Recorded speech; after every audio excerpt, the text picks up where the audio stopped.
Sir overall जो हमने एहतजाज देखा पूरे मुल्क के अंदर, क्या वजह है आज जो हड़ताल थी वो उसमें वो रिस्पांस नहीं आया जिसकी तवक्को की जा रही थी? बिलखुसूस अगर हम बात करें पिंडी इस्लामाबाद की तो यहाँ जुज़वी हड़ताल थी, लाहौर और कराची के अंदर भी मुकम्मल हड़ताल नहीं थी बल्कि जुज़वी हड़ताल थी। क्या वजह है? ताजरों की तकसीम की वजह से यह हड़ताल उस तरह से कामयाब नहीं हो सकी, या वक्त का इंतखाब सही नहीं किया गया, या दिन का इंतखाब सही नहीं था चूंकि आज इंडिया और पाकिस्तान का मैच भी था? क्या वजह है? वो रिस्पॉन्स क्यों नहीं आ सका जिसकी तवक्को की जा रही थी? समर अब्बास साहब, एक तो आपके प्रोग्राम के ज़रिए मैं पाकिस्तान के अवाम का खुसूसी तौर पर 80 लाख दुकानों के मालिकान का शुक्रिया अदा करता हूँ, ताजर बिरादरी का शुक्रिया अदा करता हूँ, जिन्होंने आज तारीख़ का एक मिसाली हड़ताल करके साबित कर दिया कि हम एक ज़िंदा कौम है, हम एक मुत्तहिद कौम है। और ये पुरअमन हड़ताल हुई। जो लोग डराते थे कि बदअमनी होगी, तशद्दुद का ख़तरा है, दहशतगर्दी का ख़तरा है, लोगों को डराते थे, लेकिन अल्हम्दुलिल्लाह आज हर लिहाज से एक कामयाब हड़ताल हुई है जिस पर बजा तौर पर पाकिस्तान के अवाम और ताजर बिरादरी मुबारकबाद के मुस्तहिक है। और इस मिसाली इत्तेहाद ही के नतीजे में हम इंशाअल्लाह ताला हुकूमत को मजबूर करेंगे कि वो बिजली की कीमतों में इस इजाफे को वापस ले। आज मैं ख़ुद लाहौर में घूमा फिरा हूँ सारा दिन, मुल्तान को, फैसलाबाद को, कराची को, सक्कर को, पेशावर को, पूरा मलाकन डिवीज़न को, क्वेटा को, हर शहर से, छोटे बड़े शहर से मेरा राबिता रहा। मुसलसल उनके वीडियो क्लिप में देखता रहा, वहाँ के सहाफ़ियों से राबिता रहा, वहाँ के ताजर बिरादरी के साथ राबिता रहा। हर जगह ज़बरदस्त मुनज़्ज़म हड़ताल हुई है और लोगों ने सियासत से बालातर होकर हमें रिस्पांस दिया है। इस पर मैं हज़ार बार अपनी कौम का शुक्रिया अदा करता हूं। मुनज़्ज़म तो थी लेकिन ज़ाहिर पूरे मुल्क के अंदर मुकम्मल हड़ताल नहीं हो सकी, जुज़वी हड़ताल थी। अब सर ये बता दें, दूसरा बेहतर ना होता कि हुकूमत ने जो 48 घंटे की मोहलत मांगी थी रिलीफ पैकेज देने के लिए, उसके बाद आप हड़ताल कर लेते, उसका इंतजार कर लेते कि गवर्नमेंट क्या पैकेज देती है? ये हमारा कोई आखिरी प्रोग्राम तो नहीं है। आज 12 बजे तक हमने हुकूमत को ऑलरेडी टाइम दिया है कि अगर हुकूमत आवाम को रिलीफ देती है, मुश्किलात को कम कर देती है, हम शुक्रिया अदा करेंगे, हम शाबाश देंगे और हम अप्रिशिएट करने में कोई बुखल से काम नहीं लेंगे। लेकिन अगर हुकूमत ने रिलीफ नहीं दी, अपने फैसलों पर नज़रसानी नहीं की, आवाम को इस मुसीबत से निजात दिलाने के लिए अपनी ज़िम्मेदारी पूरी नहीं की, तो कल 12 बजे हम फिर एक लाहे अमल का ऐलान करने वाले हैं। अमल का ऐलान आप करेंगे कल 12 बजे। ऑप्शंस क्या हैं आपके पास? क्या क्या आप कर सकते हैं? हड़ताल तो आज आपने कर ली, वो ऑप्शन तो आपने एक्सरसाइज कर लिया, मजीद इसके अलावा कौन से ऑप्शंस हैं?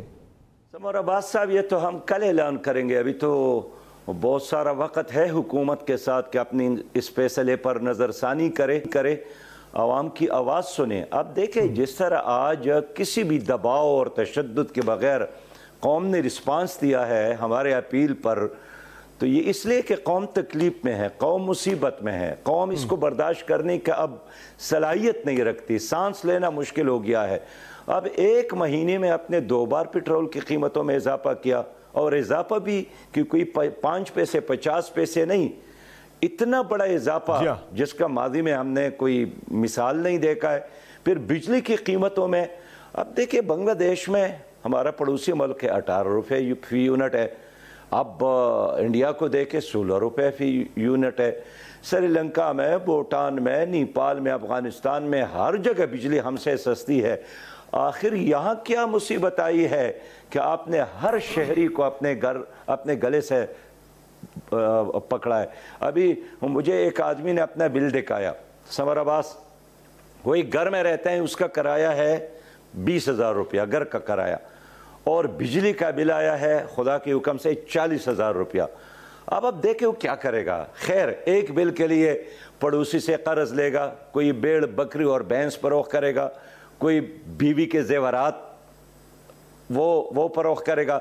लेकिन ये तो एक तसलसल है, तो कैसे हमारे अवाम गरीब लोग ये बर्दाश्त कर सकते हैं? इसलिए आपके प्रोग्राम के ज़रिए मैं रिक्वेस्ट करता हूँ, अपील करता हूँ कि इन फैसलों पर नज़रसानी करे। ये अवाम के लिए नाकाबिल बर्दाश्त है। ये सियासत की बात नहीं है, बिल्कुल एक जेन्युइन इंसानी मसला है कि इतना बिल हमारे लोग नहीं दे सकते। सर, आपने कहा कोई सियासी मसला नहीं, कोई सियासी एजेंडा नहीं, लेकिन इस सारे मामले का अब इसमें आप निकले तो आप अवाम के लिए निकले हैं, लेकिन मसला यह है कि सियासी जमातें, कोई भी बड़ी सियासी जमात आपके साथ नहीं निकली। नून लीग की बात करें, वो नज़र नहीं आई, पीपल्स पार्टी नज़र नहीं आई, तहरीक इंसाफ आज एहतजाजी मैदान के अंदर नज़र नहीं आई। मसला तो ये अवामी है, तमाम पॉलिटिकल पार्टीज आपके साथ उन्हें आना चाहिए था, वो नहीं आई। इसकी क्या वजह है? कोई मसलहत आड़े आ गई या सियासी माइलेज की वजह से वो खुल के सामने नहीं आए आपके साथ? हमारा बात ही जिन पार्टियों का आपने नाम लिया, ये तो सब के सब वही है जो इस जुर्म में शरीक है। ये मुआहिदे इन्होंने किए हैं, ये कौम के हाथों में हथकड़ियाँ इन्होंने डाली है, ये कर्जे उन्होंने लिए हैं। आम आदमी ने तो ये जुर्म नहीं किया है, ये कर्जा आम आदमी ने तो नहीं लिया। अब कर्जे भी ये लोग लेते हैं, खुद हड़प भी करते हैं, करप्शन भी करते हैं, अपनी प्रॉपर्टीज़ में, शुगर मिल में, कारखानों में, यहाँ से उठाकर बाहर के ऑफशोर कंपनियों में पैसे भी छुपाते हैं और फिर इक़्तिदार में आते हैं और फिर अब खामोश बैठे हैं। इसलिए उनको बोलना चाहिए, लेकिन इसलिए वो नहीं बोल सकते हैं कि ये तो क्या ही इन्हीं लोगों ने, ये कोई IMF ने वहाँ से फौज बेचकर हमारे ऊपर ये मुआहदे मुसल्लत नहीं किए। यही लोग हैं जिनके अंदर अहलियत नहीं है कि अपनी कौम को खड़ा कर ले, अपने वसाइल का इस्तेमाल कर ले, अपने पाँव पे अपनी सलाहियत की बुनियाद पर आगे बढ़े। एक आसान तरीका है कि जाकर कर्जा ले ले और 5 साल उस पर गुजारे। तो 22 और 23 बार हमने IMF से इस तरह कर्जे लिए और हमारी मईशत बिल्कुल बैठ गई। आज पाकिस्तान का रुपया कहाँ है? चले सर, आप हल की बात कर रहे हैं, ये बता दें सर, वैसे तो आप सियासी नारा लगाते हैं कि हल सिर्फ जमात इस्लामी, लेकिन इस पर्टिकुलर मसले का, बिजली के बहरान का, मुआशी मसाइल का, आपके पास कोई हल भी है या सिर्फ एहतजाज ही आपके पास है? कोई ऑप्शन भी है आपके पास? हल है कोई सोल्यूशन के? इन मसाइल का सोल्यूशन क्या है? मेरे साथ हल है समर अब्बास, मैं दावे के साथ कह सकता हूँ मेरे साथ हल है। मैं कोई अफसानवी बात नहीं करता हूँ, मैं दलाइल की बुनियाद पर बात करता हूँ। देखिए, कौमी असम्बली के स्टैंडिंग कमेटी के इजलास में खुद इनके ज़िम्मेदार ने, इनकी वजारत की तरफ से वजाहत आई है कि पाकिस्तान में 520 रुपया की चोरी होती है। अब चोरी आप करते हैं, बोझ हम पर डालते हैं। अच्छा, 500 अरब से ज़्यादा आपके लाइन लॉसेस है, तो ट्रांसफार्मर आपका ख़राब है, खंबा आपका गिरा हुआ है, तारे आपके बुसीदा है और बोझ हम पर डालते हैं। इस तरह कोई दुकानदार दुनिया में आपने देखा होगा?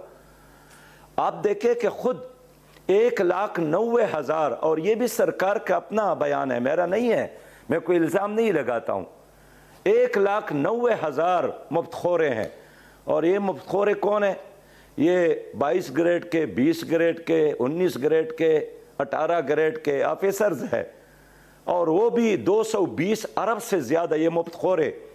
तो अगर आप इस चोरी को कंट्रोल कर ले, करप्शन को ख़त्म कर ले, मिसमैनेजमेंट को ख़त्म कर ले, इन मुफ्तखोरों की बिजली बंद कर ले, तो ऑलरेडी आपको अगले 5 मिनट में एक बहुत बड़ा अमाउंट मिल सकता है।